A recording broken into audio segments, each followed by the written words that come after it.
You are listening to The Vocal Technologist. Spoken tech for your ears. Okay, if you're leading product right now, you know this feeling. It's like you're just constantly battling information overload. Oh, absolutely. Every Monday morning, it seems like there's a new metric or some new AI tool or a whole new strategy framework dropped on your desk. It's a lot. It feels overwhelming sometimes. And Yeah. your job isn't just building good products anymore, right? It's building the right ones fast, but also, without setting your infrastructure on fire. Exactly. Speed and sustainability. So we've waded through, well, basically the entire current stack of thinking strategy, velocity, scale, the whole lot, and we've tried to synthesize the key stuff for you. This is Vocal Technologist, really trying to cut through that complexity. To find the leverage points that actually matter. Yeah. And what's really driving things now is this kind of peculiar tension, wouldn't you say? How so? Well, on one hand, you've got the data sector maturing. You look at the big conversations like recent data engineering conferences, and there's a real shift. That feeling of raw possibility, the Wild West days of data infrastructure, that seems to be fading. It's being replaced by a push for stability, governance, permanence. Right, settling down. But then right next to that stability push, you have this paradox. AI tools are driving incredible speed, just crazy velocity, even though general AI adoption seems to be hitting a plateau, leveling off a bit for now. Okay, let's unpack that. Because if adoption is slowing down, well, that suggests real sticky product success still comes down to human judgment, doesn't it? It does. User experience, earning trust, that's still key. So how do you even start building that kind of success?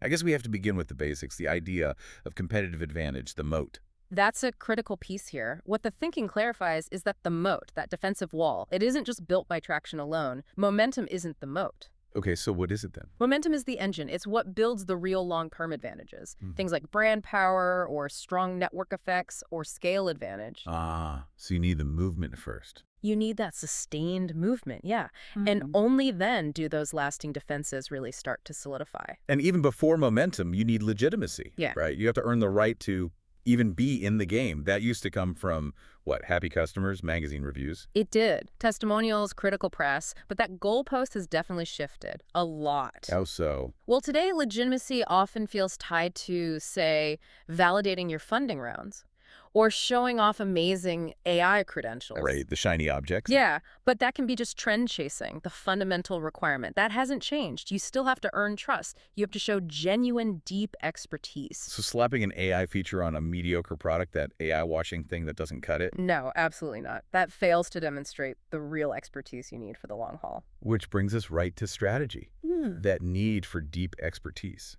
There's this structured approach, the strategic compass. It tries to map abstract goals to actual actions. Does it work? I think it's useful because it frames strategy less as a static document and more as a cycle of learning. It forces discipline with those 4 steps. Okay, what are they again? First, you gather inputs. That's your data, the market reality, all that. Right. Second, you craft strategic narratives. And this is really crucial. A good narrative isn't just marketing fluff. It's more than that. Oh, yeah.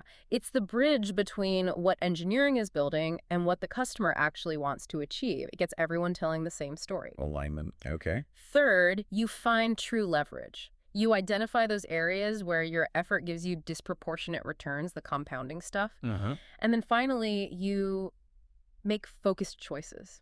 Yeah. Decide where to invest. And maybe just as importantly, where not to invest, where to divest. And the material is pretty clear, isn't it? Yeah. Strategy is messy, it's ongoing, it's driven by learning and conviction. Exactly. And that learning process feeds directly into prioritization, which is why some argue prioritization is your strategy manifested. It shows your choices about where you're trying to build an advantage. Yeah, that makes sense. But if you look at most roadmaps, what do teams naturally do?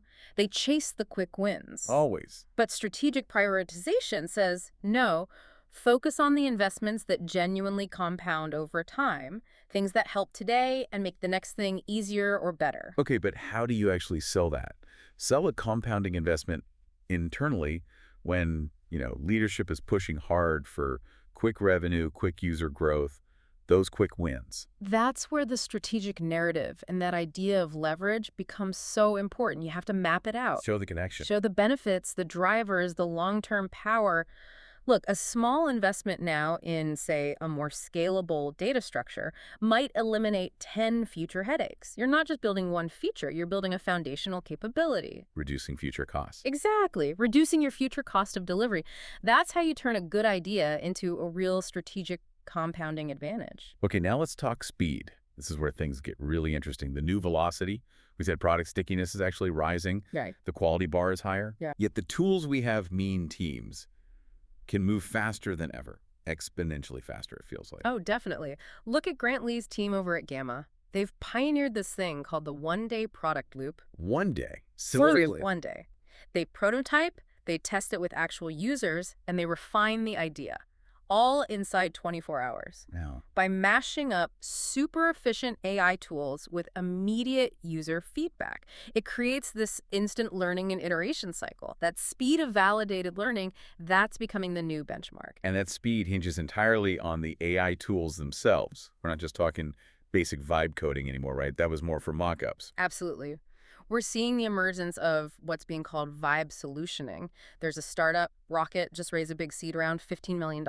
Okay. They're pushing this hard. Vibe solutioning isn't just about mock-ups or code snippets. So what's the difference? What does that mean for me as a product leader? It means the AI is engineered to build production-ready stuff. We're talking full front-end, the back-end logic, even the data flows. It can take high-fidelity designs or even just detailed natural language prompts and turn them directly into scalable applications. And we're even starting to see these systems gain some autonomy. Autonomy, like what? Like using user accounts, integrating different services, all without constant human hand-holding. It shrinks the loop not just for ideas, but for actual deployment. That sounds amazing and also kind of terrifying. If the AI is doing so much of the build, is vibe solutioning actually making things simpler? Or is it just, I don't know, hiding a bunch of technical debt somewhere that'll bite us later, expensively? That is the million-dollar question, isn't it? Because with that incredible speed comes this huge risk. Prioritizing speed over actual substance. Right. AI makes building fast easy, but where's the real value now? It's in scarcity. Craft is scarce. Craft, yeah. The AI can maybe handle 80% of the scaffolding, the boilerplate code, the standard UI elements, but the true value, the differentiator, lies in that last 20%, the craft. The human touch. The refinement, the thoughtful user-centered design that actually solves a real problem in an elegant way. That's what turns rapid functional output into something valuable. Without it, you just risk building a mountain of mediocre features really, really quickly. So the goal is speed plus craft, which means balancing that velocity against, well, stability, the foundations. Which brings us to that other side of the paradox, fragility. Exactly. Yeah. We need a fundamental shift in how we think, moving away from optimizing only for pure efficiency. Like just-in-time everything. Yeah, like just-in-time manufacturing applied to your software stack or your data pipeline. It's super cheap and efficient right up until one tiny part breaks. And then the whole thing collapses. The entire system grinds to a halt. Systems that were optimized only for low cost have become incredibly fragile, brittle. So the very thing that drove the efficiency boom is now creating this systemic weakness. Precisely. And rebuilding that resiliency. That means expensive changes. It means redundancy, better isolation between systems, more local control. It's a structural cost. It's an unavoidable structural cost you have to pay once you realize your hyper-optimized, centralized system is just too brittle to handle bumps in the road, which are inevitable. This is the crucial counterweight to all that AI velocity we were just talking about. And you see that brittleness in day-to-day execution too, right? As technical debt, which can lead to what the material calls the feasibility fallacy. Yeah, that term nails a common trap. Technical feasibility, just the basic question of, can we actually build this thing well? That's like the hidden backbone of great product teams. But teams often ignore it. Or they see it as a hurdle, something to defer, to figure out later. But if you treat feasibility as a guide, as a necessary input for honest ambition, well, it drastically cuts down on rework later. Keeps your speed honest. Exactly. It ensures all that high-velocity building actually turns into sustainable progress, not just, fast burnout that makes the underlying fragility even worse. And that kind of disciplined focus, it applies to data too, doesn't it? We're drowning in data volume, which leads teams to chase metrics that are easy to measure instead of ones that actually mean something. Oh, completely.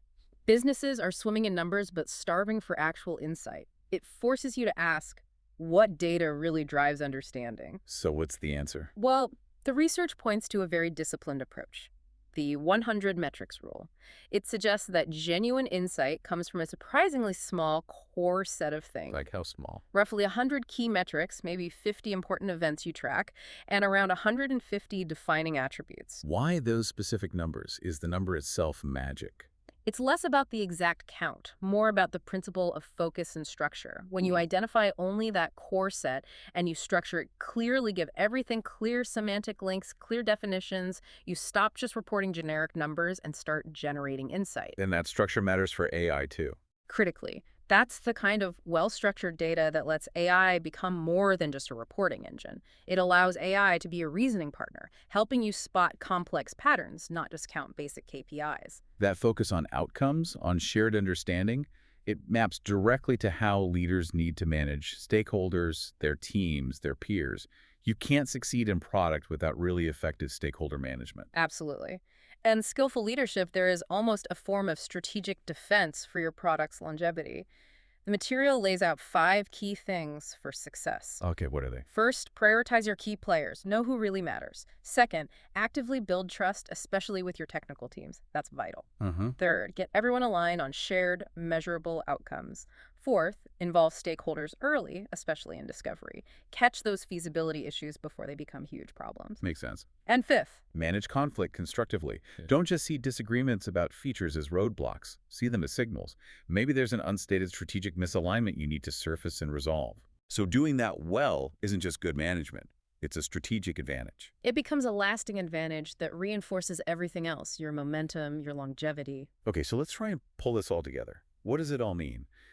We've explored this massive paradox in product leadership right now. Yeah, it's quite a tension. On one side, this incredible push for insane velocity. We're talking one-day loops, vibe solutioning, building production code. Unprecedented speed potential. Right. But right alongside that, there's this cold, hard realization. Our super optimized systems, they're actually incredibly fragile. Brittle. And fixing that, rebuilding foundational resiliency, that's going to be a massive, expensive effort. So product today is about mastering speed while simultaneously making these costly investments in stability. That's the core challenge for you as a product leader, navigating that tension. How do you get the speed you need without sacrificing that crucial 20% of craft, the thoughtful design? Right, the part that makes it actually valuable. Or without sacrificing the foundational robustness you absolutely need for the long term. It demands disciplined focus.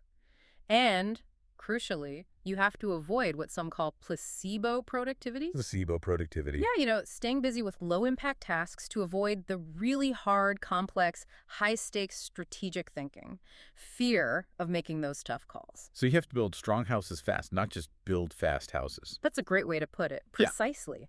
And that brings us to maybe a final broader thought for you to chew on as you're building. Okay. The strategic material we looked at, it notes that historically, U.S. innovation has tried to balance ideals with strength. It even references the right to bear technology.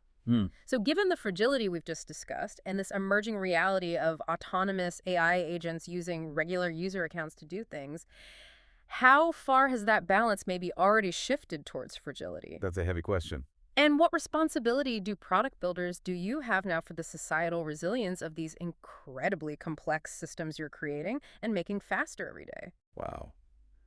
That is definitely something to think about. A powerful challenge. Thank you for helping us cut through some of the noise and focus on the ideas that really seem to matter in this whirlwind. My pleasure. All right, go build something fast, but make it strong. Spoken Tech for your ears.